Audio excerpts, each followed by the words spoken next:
अस्सलाम वालेकुम जी, मैं हारिस शहज़ाद और मैं आज ट्रेडमार्क लॉस पे बात करूँगा। मैंने इससे पहले कॉपीराइट लॉस पे बात की थी। ये सारा का सारा इंटेलेक्चुअल प्रॉपर्टी का जो है वो एक लिम्ब है।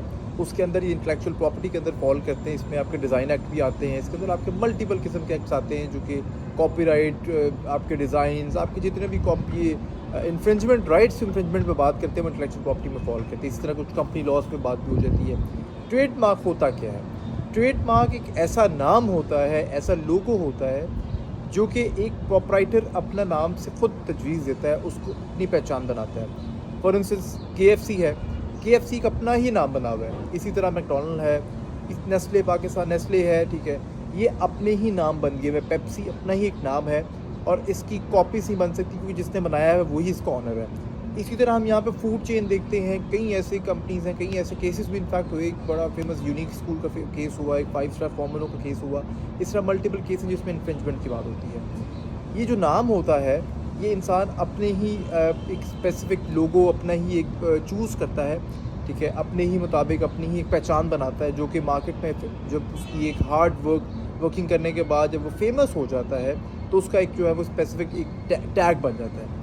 अब वो उसको रिप्रेजेंट करता है। किसी को नहीं पता कि केएफसी के पीछे जो है वो हारिस शहजाद है या कोई और है। किसी को नहीं पता नेस्ले पाकिस्तान का मालिक कौन है, किसी को नहीं पता पेप्सी के पीछे ऑनर कौन है, बट एवरीवन नोज पेप्सी क्योंकि वो मार्केट में नाम बन गया वो ट्रेडमार्क। अब that is a trademark. Trademark के आगे प्रोसेस क्या है? I will skip the depth part की जहाँ पे रजिस्ट्रेशन की बात है। आपने सिर्फ सिंपल एक अगर आपने कोई कंपनी बनाई हुई है, कोई अगर आपका नाम है, कोई आपका कुछ भी कोई प्रोफाइल है, आप जाते हैं रजिस्ट्रार के पास, वहाँ पे एक एप्लीकेशन फ़ाइल करते हैं ट्रेडमार्क के लिए। वो ट्रेडमार्क सर्च इंजन करते हैं, ऑलरेडी इस नाम से कोई ट्रेडमार्क को एग्जिस्ट नहीं करता।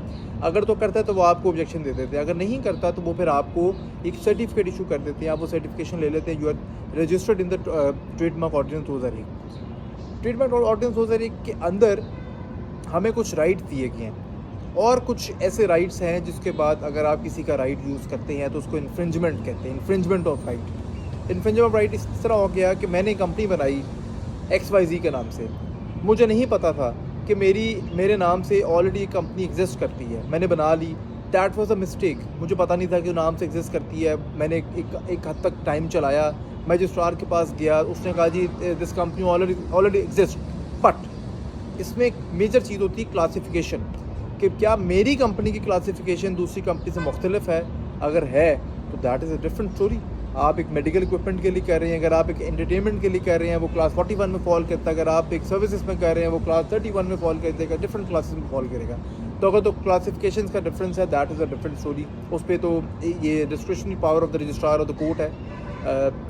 इसी तरह अगर एक काम है, एक बंदे ने नाम बना लिया है, लेट्स सपोज मैंने पेप्सी के नाम से डुप्लीकेट पेप्सी बनाना स्टार्ट कर दी है, वो इन्फ्रिंजमेंट ऑफ ट्रेडमार्क हो गया है क्योंकि मैंने पेप्सी के नाम से सेम प्रोडक्ट बनाना स्टार्ट कर दी जो कि एक फेक प्रोडक्ट है, कॉपी प्रोडक्ट है, उसकी मैंने इन्फ्रिंजमेंट ऑफ राइट कर दी है।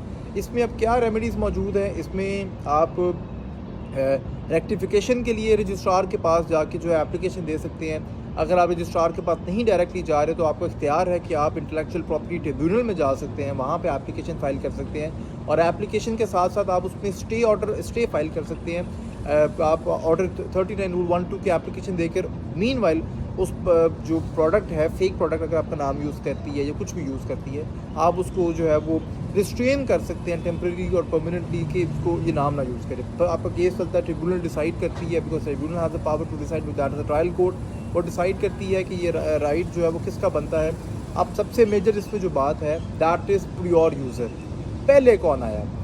ये बड़ा एक सवाल है कि अगर मैंने कंपनी बना ली, मैं 2005 से काम कर रहा हूँ, लेकिन एक बंदा 2010 में आके कंपनी बना के रजिस्टर कराता है, मैंने रजिस्ट्रेशन नहीं करवाई थी, तो क्या होगा? क्या मेरा राइट ख़त्म हो जाएगा? नहीं। अगर तो मैं प्योर यूज़र हूँ और मैं पहले से काम कर रहा हूँ and I can prove that in returns, मेरी रिटर्न्स हैं, मेरा एनटीएन बना हुआ है, मेरी कंपनी एग्जिस्ट करती है, मेरी मार्केटिंग है, मेरी जो है होल्डिंग्स नहीं लगी हुई है, मेरी मैगजीन में मार्केटिंग्स हो रही हैं, I can prove that with evidence. तो उस पर ये होगा कि एक जजमेंट है और हाई कोर्ट की, I am forgetting the citation, but वो कहती है कि जी डिस्पाइट, उसका ये बड़ा फ़िक्रा है जो कि यूज़ होता है, despite having non registration is the pure right.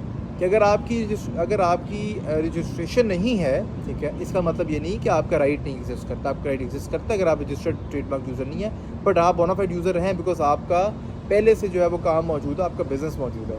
तो ये कुछ चीज़ें हैं ट्रेडमार्क के ऊपर हैं। इसी तरह कॉपीराइट में भी आती हैं। मैंने सिर्फ एक बेसिक सी आपको दी है कि ट्रेडमार्क कंपनी के लिए ज़रूरी होता है। अगर आप कंपनी बना रहे हैं तो आपको अपना लोगो ट्रेडमार्क रजिस्टर कराना ज़रूरी है, ताकि कोई और बंदा आके उस नाम से ना बनाए। और अगर कोई और बंदा ऑलरेडी उस नाम से एग्जिस्ट करता है तब भी फिर आप उसके राइट को इन्फ्रिंज मत करें, वरना ये कानूनी तौर पे ये जुर्म है। इसके अंदर पेनल्टीज़ हैं, इसके अंदर डैमेजेस भी मौजूद हैं। सिविल और क्रिमिनल इसमें प्रोसीडिंग हो जाती है। अगर आप लेट्स सपोज किसी का नाम यूज़ करते हैं, कोर्ट ने रिस्ट्रेन कर दी है, तो क्रिमिनल प्रोसीडिंग आपके खिलाफ हो जाएंगे। अगर आप किसी का नाम यूज़ कर रहे हैं और उसको उससे नुकसान पहुँच रहा है तो आप डैमेजेस